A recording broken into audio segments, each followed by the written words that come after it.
प्रिय छात्रों, मैं संतोष कुमार प्रयागराज से। अभी तक की वीडियो में हमने शून्यक के बारे में जाना और रैखिक बहुपद के शून्यक कैसे ज्ञात करते हैं इसके बारे में भी सीखा है। और आज की इस वीडियो में हम द्विघात बहुपदों के शून्यक को कैसे ज्ञात किया जाता है ये जानेंगे। यदि आपको रैखिक बहुपदों के शून्यक निकालने में कोई प्रॉब्लम नहीं है तो कंटिन्यू बने रहिए इस वीडियो में। वैसे भी ये 10वीं कक्षा के कॉन्सेप्ट पर आधारित वीडियो नंबर 7 है, तो इसका मतलब ये नहीं कि केवल 10वीं के छात्र देखेंगे। 8वीं से ऊपर के सभी छात्र इस वीडियो को पूरा जरूर देखें। हम सबसे पहले एक द्विघात समीकरण ले लेते हैं। यहाँ पे पहला समीकरण लेते हैं x square plus 9x plus 18। ये क्या यह द्विघात समीकरण है? यदि आपने हमारी पुरानी वीडियो देखी है तो आप आसानी से बता सकते हो कि हाँ सर यह द्विघात समीकरण है। तो हम इसका रैखिक बहुपद की तरह डायरेक्ट शून्यक नहीं निकाल सकते हैं। शून्यक के लिए हमको पहले इसका गुणनखंड करना पड़ेगा, उसके बाद हम कहीं शून्यक निकाल पाएंगे। तो आइए हम सबसे पहले इसका गुणनखंड करते हैं। इसका गुणनखंड करने के लिए हमको लास्ट वाली संख्या पे फोकस करना पड़ेगा। लास्ट वाली संख्या क्या है? 18 है। तो इस 18 को हमको 2 भागों में बांटना पड़ेगा। कैसे? देखो, जैसे 18 लास्ट वाली संख्या है, इसको हमने 2 भागों में बांट दी है, 6 × 3 में। अब कुछ लोग बोलेंगे कि सर 6 × 3 में ही आपने क्यों बांटा? हम 9 × 2 में भी तो बांट सकते हैं, या फिर 18 × 18 में भी बांट सकते हैं, ये भी तो कर सकते हैं। तो ऐसा नहीं है, हमको वही वाले 2 भाग करने हैं जिनका या तो योग करो या तो माइनस करो। ये बीच वाली संख्या आनी चाहिए। बीच वाली संख्या यहाँ पे क्या है? 9 है, आपको दिखाई दे रहा है। और हमने पहला गुणनखंड हमारा क्या है? 6 × 3। अब 6 + 3 को जब हम ऐड करते हैं तो 9 आ जाता है। इसीलिए हमने कहा कि हम इन दोनों को नहीं ले सकते। यदि हम इस वाले को लेते हैं 9 × 2 को, तो 9 + 2 करने पे कभी 9 आएगा नहीं, 11 हो जाएगा। और 9 में से 2 घटाने पे 7 हो जाएगा। हमको चाहिए कितना? 9 चाहिए था ना। इसी तरह से हम ये 18 वाला नहीं ले सकते। ये 18 × 3 है क्या? 18 × 1 होना चाहिए, 18 × 1। हम 18 × 1 वाला भी नहीं ले सकते, क्योंकि 18 और 1 को जब हम जोड़ेंगे तो 19 आ जाएगा। और 18 में से यदि 1 घटाएंगे तो 17 आ जाएगा। और हमको चाहिए कितना? 9 चाहिए। इसलिए हम कौन सा वो लेंगे गुणनखंड? ये वाला, 6 × 3 वाला। क्योंकि 6 × 18 तो हो रहा है, लेकिन 6 + 3 यदि हम कर रहे हैं तो हमको आसानी से बीच वाली संख्या मिल रही है जो कि 9 है, हमको वही मिलना चाहिए। तो अब आपको ज्ञात हो गया कि हमको कौन कौन सा गुणनखंड करना है। ठीक है, तो हम ये बाकी चीज़ों को हटा देते हैं।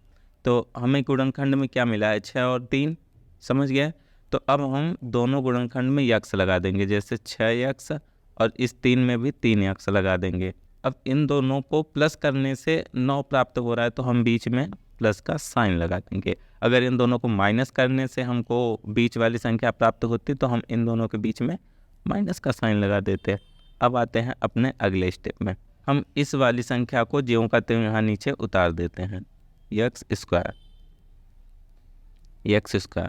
प्लस, अब ये 9x है ना, तो इस 9x के स्थान पे ये दोनों संख्याएं हम लिख देंगे। क्यों? क्योंकि 6x और 3x = 9x तो हो रहा है, तो हम 9x के स्थान पे ये दोनों संख्या लिख देंगे। तो लिखते हैं, क्या लिखना है? 6x + 3x। ओके, अब ये लास्ट वाली जो संख्या है इसको ज्यों का त्यों प्लस करके लिख देंगे। अब आप देखो तो यहाँ पे आपको टोटल 4 पद दिखाई दे रहे हैं। अब जैसे ही 4 पद हो जाएंगे तो हमको 2 पदों का एक ग्रुप बना लेना है। हम ग्रुप भी बना लेते हैं कुछ इस तरीके से। ठीक है, आपको फेयर में ये वाली लाइन नहीं खींचनी है, आप माइंड में ये ग्रुप बना लेना। स्टार्टिंग को 2 अलग कर लेना और लास्ट के 2 अलग कर लेना, समझ गए। अब जैसे ही हम ये 2 करके ग्रुप बना लेंगे, वैसे ही हम पहले वाले ग्रुप में ये देखेंगे कि कौन सी संख्या कॉमन ले सकते हैं। कॉमन लेना आपको पता ही होगा, 9वीं कक्षा में आपको सिखाया गया है। कॉमन लेना यानी कि भाग देना, या फिर साधारण भाषा में समझो तो उधार लेना।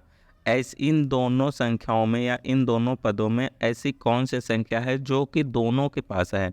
जैसे यहाँ पे है यक्स स्क्वायर है, तो इसके पास तो यक्स तो है ही ना, यक्स स्क्वायर के पास तो यक्स है, होता ही है, वो भी 2 यक्स है। और इसके पास क्या है? 6x के पास, 6x के पास भी यक्स है, 6x के पास 6 भी है और यक्स भी है। और इसके पास भी यक्स है, तो अतः हमको ये साफ साफ दिखाई दे रहा है कि पहले वाले पद में भी यक्स है और दूसरे वाले पद में भी यक्स है। तो यही यक्स हम इन दोनों पद से उधार ले लेंगे या कॉमन ले लेंगे, तो क्या बचेगा, यक्स ब्रैकेट में। अब यक्स स्क्वायर से जब हमने यक्स बाहर निकाल लिया तो क्या बचा, यक्स बचा है, तो यक्स लिख देंगे। और ये बीच वाला प्लस हमने यहाँ लिख दिया। अब यहाँ पे 6 यक्स है, अब 6 यक्स में से एक यक्स तो यहाँ पे आ गया है, बचेगा क्या, केवल 6 बचेगा, तो वो हम 6 लिख देंगे 6। अब ब्रैकेट को कर देंगे बंद। पहले ग्रुप का हमारा क्लियर हो गया। अब हम दूसरे वाले ग्रुप में इस वाले ग्रुप पे ध्यान देते हैं। अब ये वाला प्लस है तो ये वाला प्लस पहले हम लगा देते हैं। अब जो काम हमने इस ग्रुप के साथ किया था इस वाले ग्रुप के साथ, तो वही काम इस वाले ग्रुप के साथ करना है। यानी कि अब इन दोनों पदों में हमें ऐसी कौन सी संख्या है जो कॉमन ले सकते हैं। अब हम ध्यान से देखें तो यहाँ पे 3 यक्स है। अब 3 यक्स के पास 3 भी होता है और यक्स भी होता है। अब दूसरी संख्या क्या है, 18, और 18 के पास 3 होता है और 6 होता है। हमें फ़िलहाल 3 से मतलब है, और भी संख्या होती है, 9 होता है, 2 होता है, लेकिन 18 के पास 3 तो होता है। अब देखो 3 यक्स के पास भी 3 है, 18 के पास भी 3 है, अतः हम इन दोनों संख्याओं से इससे भी 3 ले सकते हैं और इस संख्या से भी 3 ले सकते हैं। तो 3 लेते हैं भैया, 3 लिखेंगे और ब्रैकेट लगा देंगे। अब 3 यक्स में से 3 बाहर आ जाएगा तो खाली यक्स बचेगा, तो यक्स लिखते हैं, बीच वाला प्लस लिखते हैं। अब 18 में से जब हम 3 बाहर निकाल लेते हैं तो 6 बचेगा, क्योंकि 6 3 18 होता है, तो 6 लिख के ब्रैकेट क्लोज कर दिया। अब आप एक चीज़ पे गौर करो तो इस वाले ब्रैकेट में, यानी इस वाले ब्रैकेट में और इस वाले ब्रैकेट में, दोनों ब्रैकेट में सेम संख्या है। कौन सी, यक्स प्लस 6 यहाँ पे भी है और यक्स प्लस 6 यहाँ भी है, और यही होना भी चाहिए। यानी कि दोनों ब्रैकेट में हमारी सेम संख्या आनी चाहिए। अगर आप सही तरीके से कॉमन लोगे तो सेम संख्या ही आएगी। अब जब दोनों ब्रैकेट में सेम संख्या हमको प्राप्त हो गई है तो इन दोनों ब्रैकेट को मिलाकर एक ब्रैकेट में लिख देंगे संख्या यक्स प्लस 6। उसके बाद जो बाकी संख्या बची है, जैसे यहाँ से यक्स और यहाँ से प्लस 3 ये बचा है, तो इसको हम दूसरे ब्रैकेट में लिख देंगे यक्स प्लस 3। फिर से समझ लो, ये जो ब्रैकेट के अंदर की संख्या है तो इन दोनों को हमने यहाँ पे लिख दिया एक ब्रैकेट में मिला के, और ये यक्स को यहाँ पे लिख दिया और ये प्लस 3 को यहाँ पे लिख दिया। ठीक है, यानी इन दोनों ब्रैकेट के बीच में कोई भी न प्लस का चिन्ह है न माइनस का, कौन सा चिन्ह है, गुणा का। या फिर आप ये समझ सकते हो कि अभी हमको यहाँ से यहाँ तक एक पद है और यहाँ से यहाँ तक दूसरा पद, तो इन दोनों पदों में हमने यक्स प्लस 6 कॉमन ले लिया। अब यक्स प्लस 6 कॉमन लिया तो यहाँ से यक्स बचा है, यहाँ लिख दिया, यहाँ से 3 बचा है तो यहाँ लिख दिया। कन्फर्म है, कॉमन लेना तो यार 9वीं में ही आप सीख गए हो, फिर भी मैंने इतनी डिटेलिंग में यहाँ पे आपको बता दिया, जिससे कि यदि जिस बच्चे को कन्फ्यूजन भी हो रहा है थोड़ा बहुत ना, तो वो सब क्लियर हो जाए। तो जैसे ही हम यहाँ इस स्टेप पर पहुँचेंगे वैसे ही हमारा गुणनखंड तो क्लियर हो जाएगा। तो अभी हमने इस वाले बहुपद का गुणनखंड कर दिया। हमको गुणनखंड में क्या मिला है, एक ब्रैकेट में यक्स प्लस 6, दूसरे ब्रैकेट में यक्स प्लस 3। हम यहाँ पे इक्वल टू का ये चिन्ह लगा लेते हैं। अब जैसे ही हमने गुणनखंड किया तो अब हमको ये एक रैखिक बहुपद की तरह दिखाई दे रहा है, यानी यक्स के ऊपर एक स्क्वायर वाली घात नहीं लगी है। तो ये कौन सा बहुपद हमको दिखाई दे रहा है, एक रैखिक बहुपद की तरह। रैखिक बहुपद नहीं है लेकिन उसकी तरह दिखाई दे रहा है। तो अब हम इसका शून्यक एक रैखिक बहुपद की तरह ही निकाल देंगे। अब हम यहाँ पे लिखेंगे कि शून्यक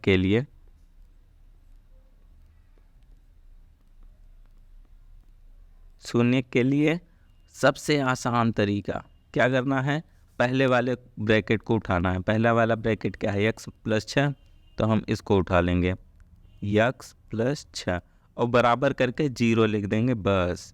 अब जब 0 कर दिया तो अब इस वाली 6 को उधर ट्रांसफ़र कर देंगे तो यक्स इक्वल टू -6 हो जाएगा। तो ये पहला शून्यक हमको मिल गया। अब उसी तरीके से दूसरे वाले ब्रैकेट को उठाएंगे। दूसरा वाला ब्रैकेट में क्या है, यक्स प्लस 3 है, तो इस यक्स प्लस 3 को ले लेंगे यक्स प्लस 3 इक्वल टू में 0 लगा देंगे।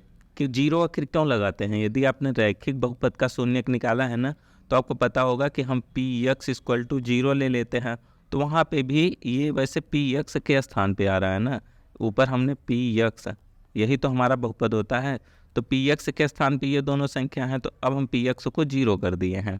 तो यक्स इक्वल टू क्या हो जाएगा, ये 3 उधर जाएगा तो -3, और ये है हमारे रैखिक द्विघात बहुपद का दूसरा शून्यक। तो टोटल 2 शून्यक हमको ज्ञात हुए हैं एक द्विघात बहुपद का। अतः हम ये कह सकते हैं कि द्विघात बहुपदों में कुल कितने शून्यक निकलते हैं, 2 शून्यक निकलते हैं। 2 से अधिक शून्यक आप नहीं निकाल सकते, क्योंकि होता ही नहीं है तो आप निकालोगे क्या। तो समझ में आ गया है ना आपको कि इस द्विघात बहुपद का शून्य कैसे निकालते हैं। कुछ इस तरीके से आप शून्य निकाल सकते हैं, यानी कि पहले हम इसका गुणनखंड करेंगे कुछ यहाँ तक, उसके बाद जैसे ही हमारा गुणनखंड क्लियर होगा हम डायरेक्ट दोनों ब्रैकेट को उठा के 0 के बराबर में लिख देंगे तो हमारा शून्य निकल जाएगा। अब हमने आपको बताया था कि शून्य होता क्या है, यानी कि यक्स का ऐसा मान होता है जो उसको यदि हम अपने बहुपद में रख दें तो बहुपद को ही 0 कर देता है। अगर ये आप चाहो तो इसको चेक कर सकते हो, यानी x इक्वल टू -3 उठा लो या x इक्वल टू -6 उठा लो, यदि हम इसमें रखते हैं तो हम ये संपूर्ण मान 0 हो जाएगा। आप चाहो तो चेक कर लो, मैं यहाँ पे आपको करके नहीं दिखाने वाला। तो आइए अब हम दूसरे उदाहरण पर बढ़ते हैं। दूसरा उदाहरण हम एक लेते हैं, x स्क्वायर -2x -15। ठीक है, तो छात्रों पहले वाले उदाहरण में हमने बहुत डिटेलिंग में आपको शून्य निकालना सिखाया है, तो दूसरे वाले उदाहरण में मुझे नहीं लगता कि उतनी डिटेलिंग करने की आवश्यकता है। बस हम आपको शून्य निकाल के दिखा देंगे कि कैसे निकलता है। तो हम सबसे पहले इसका गुणनखंड करेंगे, और गुणनखंड करने के लिए भी हमने आपको बताया था कि किस संख्या पे फोकस करना है, लास्ट वाली संख्या पे। लास्ट वाली संख्या क्या है, इधर रफ कार्य के लिए हम इधर लिख लेते हैं -15 है। चिन्ह के साथ संख्या हमेशा लेना, यदि आप कहीं पे भी चिन्ह छोड़ देते हो तो आपका सवाल तुरंत गलत हो जाएगा, इसीलिए चिन्ह के साथ लेना है। अब -15 को 2 भागों में बांटना है। 2 भाग वो भी कौन से होने चाहिए कि या तो जोड़ने से -2 आ जाए, ये बीच वाली संख्या -2 है, या जोड़ने से -2 आ जाए, या फिर प्लस करने से -2 आ जाए। तो हम यदि देखें तो हम 5 तिहाई 15 होता है। अब देखो ये 5 भी हमारा प्लस में है और ये 3 भी हमारा प्लस में है। अब इन दोनों का गुणा तो प्लस में 15 आएगा, प्लस में 15, और हमको चाहिए क्या, -15 चाहिए। तो हमको इन दोनों में से कोई एक संख्या माइनस करनी पड़ेगी।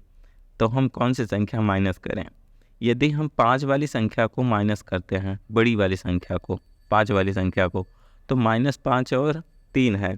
अब -5 का गुणा 3 में करेंगे तो -15, अभी तक तो सही है।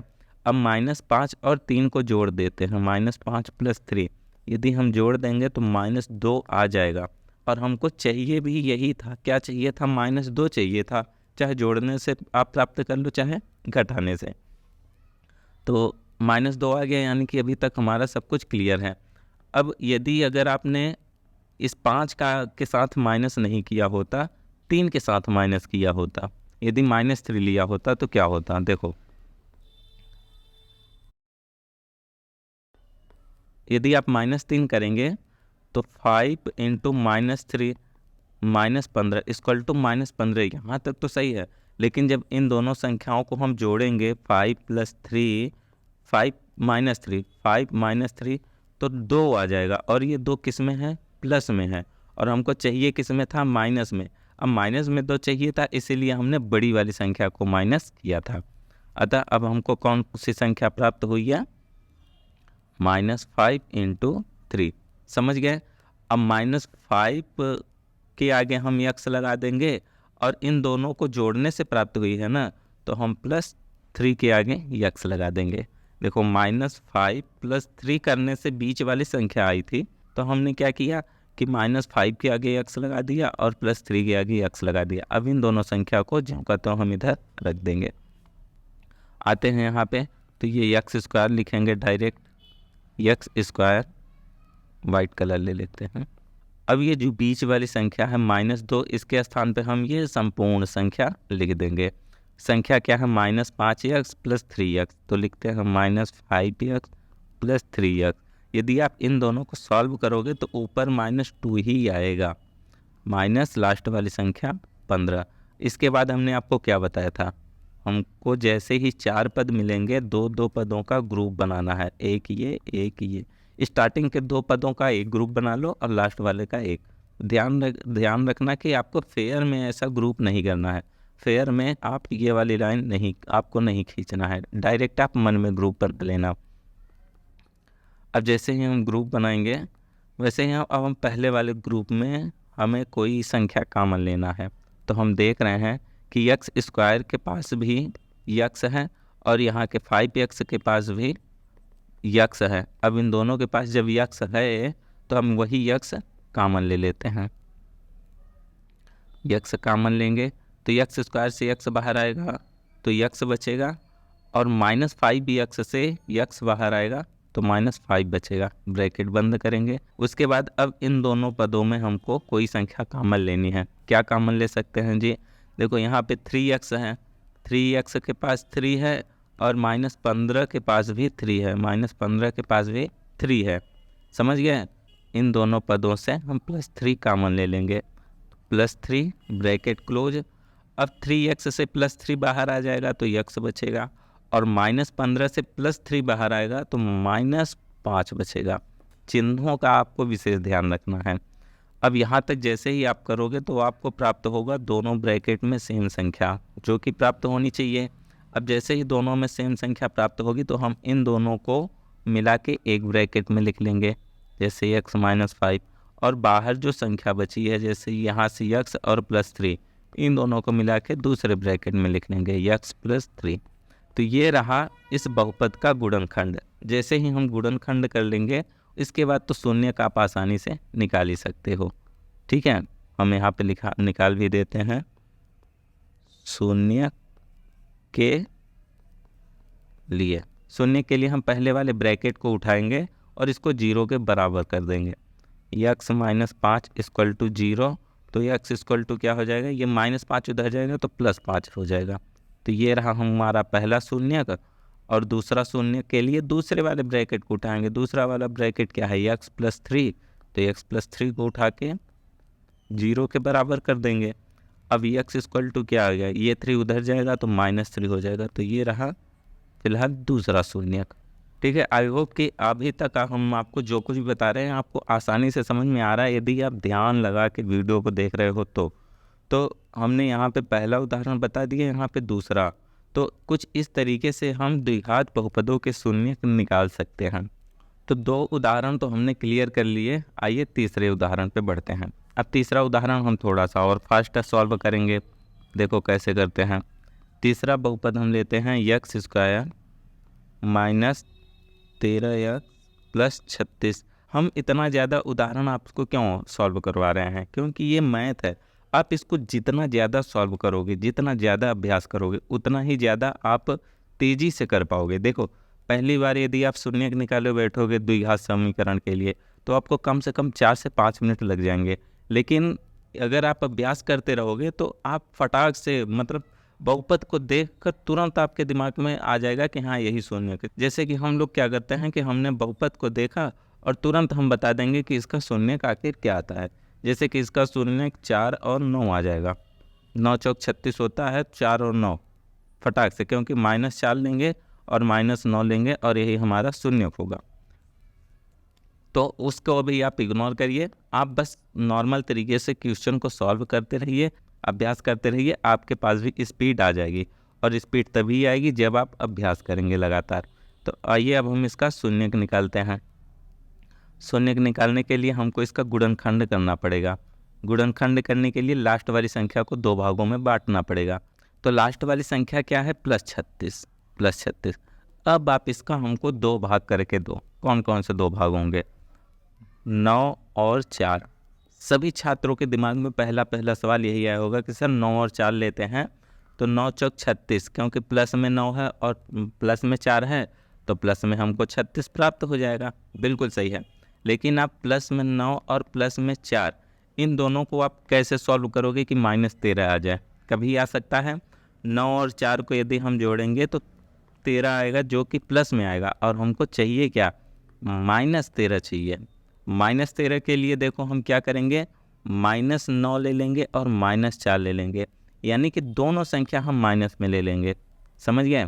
अब माइनस लेने के बाद भी देखो हमारा +36 है, क्योंकि -9 का गुणा -4 में करेंगे तो माइनस का गुणा प्लस हो जाता है, और 9 चौक 36। अभी भी +36 आ रहा है, यहाँ तक सही है। इसके बाद सिंपल इन दोनों संख्याओं को हम प्लस कर देंगे, -9 और -4। इन दोनों के यदि हम सॉल्व करेंगे तो -13 आ जाएगा, जो कि हमको यही चाहिए भी था। अब जैसे ही हमको प्राप्त हो गई हमारी वो दोनों गुणनखंड, तो हम इन दोनों के में क्या लगा देंगे, लास्ट में यक्स लगा देंगे। समझ गए, -9x और -4x। एक्स स्क्वायर पहला चीज़ उतार लेंगे।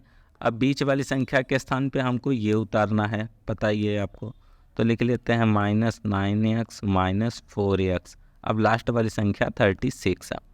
अब हमने इन दोनों का ग्रुप बना लिया है, दिमाग में ही बना लिया है। अब हम ये देख रहे हैं कि यहाँ से यक्स है और यहाँ भी यक्स है, तो हम इन दोनों से यक्स बाहर ले सकते हैं। यक्स बाहर लेंगे तो यक्स स्क्वायर से यक्स बाहर आएगा तो यक्स बचेगा, -9x से यक्स बाहर आएगा तो 9 बचेगा, 9 बचेगा। अब इसके बाद अगले वाले ग्रुप में आते हैं, इस वाले में। अब इसमें हम देख रहे हैं कि यहाँ पे भी -4 है और 36 के पास तो -4 होता ही है, क्योंकि 36 से यदि हम -4 बाहर निकालेंगे तो -9 बचेगा वहाँ पे, ये ध्यान रखना। तो -4 यहाँ से हम बाहर ले लेते हैं, -4 बाहर लिया। अब देखो -4x में से यदि हम -4 बाहर ले लेंगे तो बचेगा क्या इसके पास, खाली यक्स बचेगा, वो भी प्लस में यक्स बचेगा, तो हम ये लिख देते हैं। अब इसके बाद आपको थोड़ा सा ध्यान देने की ज़रूरत है। क्या ध्यान देना है जी, कि यहाँ पे लास्ट वाली संख्या प्लस में 36 है, समझ गए। देखो लास्ट वाली संख्या +36 है और हमने इससे उधार क्या लिया है, -4 उधार लिया है, ठीक है। अब -4 उधार लिया है तो -4 से भाग कर देंगे, क्या आ जाएगा, -6 प्राप्त होगा, ठीक है। अब -6 प्राप्त होगा, इसीलिए हम यहाँ पे -6 लिख देते हैं, +6 मत कर देना, समझ गए। ये बाकी संख्या को हम यहाँ से हटा देते हैं। इसके बाद हमको इन दोनों ब्रैकेट में सेम संख्या मिल गई है। अरे नहीं मिला है क्या,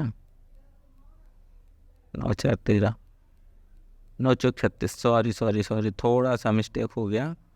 यहाँ -6 हमने क्यों लिख दिया, -9 होगा, -9 मिलेगा, क्योंकि 36 से -4 हटाएंगे तो 9 चौक 36, 9 -9 मिलेगा, ठीक है। तो देखा जिस तरीके से मैंने यहाँ पे मिस्टेक किया था, लेकिन जैसे ही हमने ये मिलाया कि दोनों ब्रैकेट में क्या सेम संख्या है, तो हमको पता चल गया कि नहीं हमारी कहीं ना कहीं मिस्टेक ज़रूर है, और हमने तुरंत सही कर लिया।